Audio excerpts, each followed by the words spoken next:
வணக்கம் தமிழ் வணிகம். இந்த வீடியோவில் நம்ம ஷேடோஃபாக்ஸ் டெக்னாலஜி ஐபிஓ டீட்டெயிலாக டிஸ்கஸ் பண்ணலாம். ஸோ வீடியோவை ஃபுல்லாக பாருங்கள். ஷேடோஃபாக்ஸ் டெக்னாலஜி உங்களுக்கு எல்லாமே தெரியும். ஷேடோஃபாக்ஸ் டெக்னாலஜி வந்துட்டு ஒரு delivery partner, logistics solution provide பண்ணுறவங்க.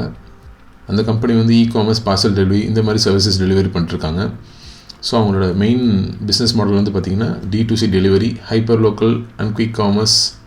அதாவது ஒரே நாளில் சில மணி நேரத்துலேயே டெலிவரி பண்ணுற மாதிரி அவங்க சர்வீசஸ் ப்ரொவைட் பண்ணிகிட்ருக்காங்க.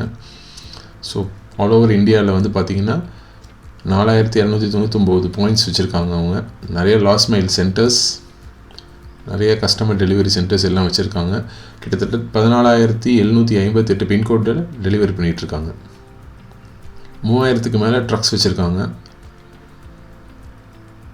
ஸோ அவங்களோட மெயின் கிளைண்ட்ஸ் வந்து பார்த்திங்கன்னா Meesho, Flipkart, Myntra, Swiggy, BigBasket, Zepto, Nykaa, Blinkit, CartRocket, Zomato, Uber, Pincode, Purplle, Licious, ONDC, Magicpin, அது மாதிரி நிறையா இருக்காங்க. ஸோ இவங்க தான் அவங்களோட கிளைண்ட்ஸ். இவங்க வந்து குயிக் காமர்ஸ்லேயும் இருக்காங்க, அதாவது 10 மினிட்ஸ் டெலிவரி இந்த மாதிரி இதில் இருக்காங்க. அண்ட் ஆல்சோ ஃபுட் டெலிவரியிலும் இருக்காங்க. மற்றபடி எல்லா ஆன்லைன் ஷாப்பிங் கம்பெனிஸோடையும் அவங்க டைப் வச்சுருக்காங்க.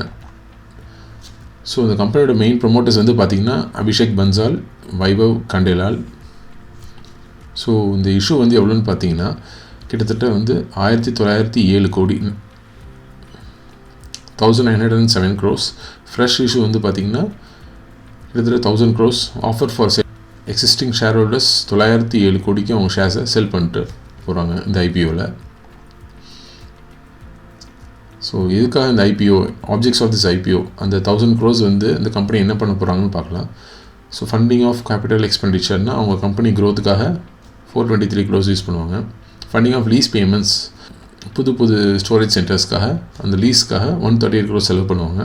அப்புறம் பிராண்டிங், மார்க்கெட்டிங்க்கு 88 crores அவங்க செலவு பண்ணுவாங்க. ஸோ கம்பெனியோட ஃபினான்ஷியல்ஸ் எப்படின்னு பார்த்தலாம். 2023 ஃபினான்ஷியல் ஸ்டேட்மெண்ட் இது வந்து. ஸோ மொத்தம் வந்து 1415 கோடிக்கு அவங்க வந்து ரெவன்யூ ஜென்ரேட் பண்ணியிருக்காங்க. அதில் 142 கோடி லாஸ். அதுக்கப்புறம் வந்து பார்த்திங்கன்னா 2024 வந்து பார்த்திங்கன்னா 1800 கோடிக்கு அவங்க ஜென்ரேட் பண்ணியிருக்காங்க. அதில் 11 கோடி லாஸ். ஸோ இது வந்து 2025 மொத்தம் 2514 கோடி அவங்களோட டோட்டல் இன்கம். அதில் வந்து அவங்களோட ப்ராஃபிட் வந்து 6.8 கோடி. ஸோ இங்கே எல்லாமே மில்லியன்ஸில் இருக்குது, நான் உங்களுக்கு க்ரோரில் சொல்லிகிட்ருக்கேன். 6.8 கோடி அவங்களோட ப்ராஃபிட்.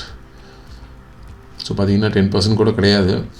ஸோ கம்பெனி வந்து அவங்களோட ரெட் ஹேரிங் ப்ராஸ்பெக்டஸில் சொல்லியிருக்காங்க, ஃபஸ்ட்டு 6 months ஆஃப் த 2025, அதாவது ஏப்ரல்லேருந்து செப்டம்பருக்குள்ளே அவங்க வந்து மொத்தம் டோட்டல் ரெவன்யூ வந்து 1805 கோடி.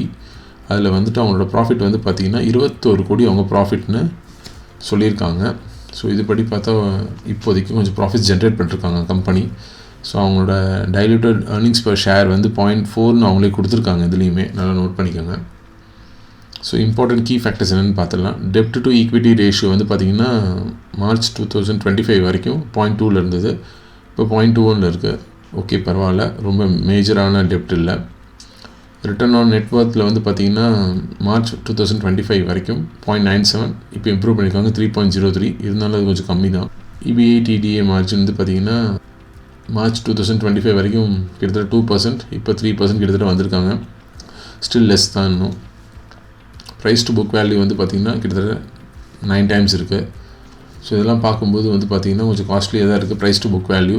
அண்ட் ஆல்சோ இபிஎஸ் வந்து ஆல்ரெடி நான் சொன்ன மாதிரி ஐபிஓக்கு அப்புறம் பார்த்திங்கன்னா 0.73 ஆகிடும் அவங்களோட இபி. ஸோ அவங்களோட பிஇ ரேஷியோ வந்து பார்த்திங்கன்னா அவங்களோட மேக்ஸிமம் ஷேர் ப்ரைஸ் வந்து 124 சொல்கிறாங்க. 124 டிவைட் பை 0.73 பண்ணிங்கன்னா உங்களுக்கு பிஇ வந்து 169 கிடைக்குது. 169ங்கிறது ரொம்ப காஸ்ட்லியாக இருக்குது கரண்ட்டாக. ஸோ ஐபிஓ ப்ரைஸ் வந்து 118லேருந்து 124 வரைக்கும் அவங்க லிஸ்ட் பண்ணியிருக்காங்க. நான் சொன்ன மாதிரி ஆல்ரெடி காஸ்ட்லியாக இருக்குது. கிரே மார்க்கெட் ப்ரீமியம் வந்து பார்த்திங்கன்னா ₹9 to 15 கூட தான் இருக்குது. கிரே மார்க்கெட் ப்ரீமியம் வந்து இப்போ மார்க்கெட் லிஸ்ட் ஆச்சுன்னா அவங்க சொன்ன 124 விட இவ்வளோ ருபீஸ் கூட ஆட் ஆகி லிஸ்ட் ஆக சான்சஸ் இருக்குது. ஸோ இதுதான் இப்போ அன்அஃபிஷியலாக போய்ட்டுருக்க ரேட் வந்து 124 கூட ஒரு 10 rupees ஆட் பண்ணிக்கோங்க, 134. அவ்வளோதான் வந்துட்டு மேக்ஸிமம் உங்களுக்கு லிஸ்டிங் வரும். லிஸ்டிங் கெயின்ஸ் வந்து பார்த்திங்கன்னா 10 to 15% தான் கிடைக்க வாய்ப்பு இருக்குது. ஸோ லிஸ்டிங் கெயின்ஸ்க்காக மட்டுமே அப்ளை பண்ணுறவங்க ப்ளீஸ் 3rd டே வெயிட் பண்ணுங்கள், எவ்வளோ சப்ஸ்கிரிப்ஷன்னு பாருங்கள், அதுக்கப்புறம் அப்ளை பண்ணுங்கள். இன்வெஸ்ட்மெண்ட்டுக்கு வந்து பார்த்திங்கன்னா இந்த ஸ்டாக் வந்து இப்போதைக்கு வந்து எடுத்துக்க வேணாம், கொஞ்சம் வெயிட் பண்ணுங்கள், நல்ல ப்ராஃபிட்ஸ் வரட்டும், அதுக்கப்புறம் நம்ம கன்சிடர் பண்ணலாம். ஸோ அவங்க பியர் கம்பேரிசன் கம்பெனிஸ் ஆகலாம். டெலிவரி பாருங்கள், டெலிவரின்னு ஒரு கம்பெனி இருக்குது, உங்களுக்கு தெரியும். ஸோ அந்த கம்பெனியோட பிஇ வந்து இப்போ கரண்ட்டாக 217 இருக்குது. அதுவுமே வந்து ஐபிஓ ப்ரைஸ்லேருந்து இப்போ ரொம்ப கம்மியாக தான் இப்போ ட்ரேட் ஆகிட்டுருக்கு.